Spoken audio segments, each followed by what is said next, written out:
আমরা এখন সরাসরি যে বইটা থেকে কথা শুনবো বইটার নাম সবাই বলবেন কি নাম? এই কোরআনে কোনো ভুল আছে? সন্দেহ আছে? এই কোরআন পড়লে আত্মাটারে ঠান্ডা করে দেয় কে? ওয়া ইযা তুলিয়াত আলাইহিম আয়াতু যাদাতহুম ঈমানা। এই কোরআনের তেলাওয়াত যখন কারো সামনে করা হয় তখন মুমিনদের, ইমানদার, ইমানওয়ালা বান্দাদের অন্তরে ঈমান বেড়ে যায়, কলিজাটা ঠান্ডা হয়ে যায়, হৃদয়টা প্রশান্ত হয়ে যায়, ঠিক কিনা? এই কোরআনের এমন সম্মোহনী শক্তি, এমন অ্যাট্রাকটিভ পাওয়ার এই কোরআনের ভেতরে আছে।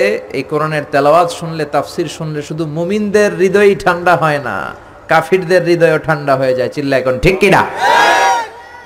পৃথিবী বিখ্যাত কারি আব্দুল বাসেত ইবনে আব্দুস সামাদ, ওনাকে নিয়ে মিশরের প্রেসিডেন্ট জামাল আব্দুল নাসের সোভিয়েত ইউনিয়নে একটা ট্যুর করেছিল, সাথে ছিল ওনার মন্ত্রী বহর। তো রাশিয়ার প্রেসিডেন্টের কাছে উনি মন্ত্রীদের পরিচয় করায় দিচ্ছে। আগে এটার নাম ছিল সোভিয়েত ইউনিয়ন, এখন এটাকে আমরা কি বলি? রাশিয়া বলি। তো জামাল আব্দুল নাসের রাশিয়ার প্রেসিডেন্টের কাছে পরিচয় করায় দিচ্ছে, this is my home minister, this is my finance minister, this is my education minister. এটা আমার এই মন্ত্রী, ওই মন্ত্রী। আর মিশরের সবগুলো মন্ত্রী সুটেড বুটেড, প্যান্ট পরা, শার্ট পরা, টাই পরা প্রত্যেকে। তো সবাইকে যখন পরিচয় করানোর পর্ব শেষ, রাশিয়ার প্রেসিডেন্ট বলে, এই যে জুব্বা পরা লোক, এটা আবার কোন মন্ত্রী? জামাল আব্দুল নাসের বলেন, না, এটা কোনো মন্ত্রী না, এটা আমাদের কারি। এটা আমাদের কি? রাশিয়ার প্রেসিডেন্ট বলে, কারি আবার কি? তারা তো কারিটারি কি বুঝে না, ঠিক কিনা? তো তৎকালীন মিশরের প্রেসিডেন্ট জামাল আব্দুল নাসের বুঝিয়ে দিল, উনি হচ্ছে আমাদের ধর্মীয় কিতাবের আবৃত্তিকারক, রিসাইটার অফ আওয়ার হোলি বুক কোরআন। আমাদের বিভিন্ন প্রোগ্রামে, বড় বড় কনফারেন্সে, বড় বড় অনুষ্ঠানে তিনি আমাদের ধর্মীয় কিতাব আবৃত্তি করে শোনান, আর এটা শুনলে আমাদের অন্তর ঠান্ডা হয়ে যায়। তো রাশিয়ার প্রেসিডেন্ট বলে, আজকে রাতেও তো আমাদের একটা প্রোগ্রাম আছে, তবে এটা বেলি ড্যান্সের প্রোগ্রাম। কিসের প্রোগ্রাম? রূপবানে নাচে কোমর দুলাইয়ার প্রোগ্রাম। ডান্স হবে, ডান্স চলবে, আর আমরা মদ খাবো। তো এক কাজ করি, আপনি যেহেতু কারি নিয়ে আসছেন, আজকে আমাদের এই নৈশভোজের ডান্স আমরা বন্ধ করে দিলাম। এই ডান্সের পরিবর্তে আমরা কোরআনের তেলাওয়াত শুনবো, আপনাদের ধর্মীয় গ্রন্থের তেলাওয়াত শুনবো আর মদ খাবো।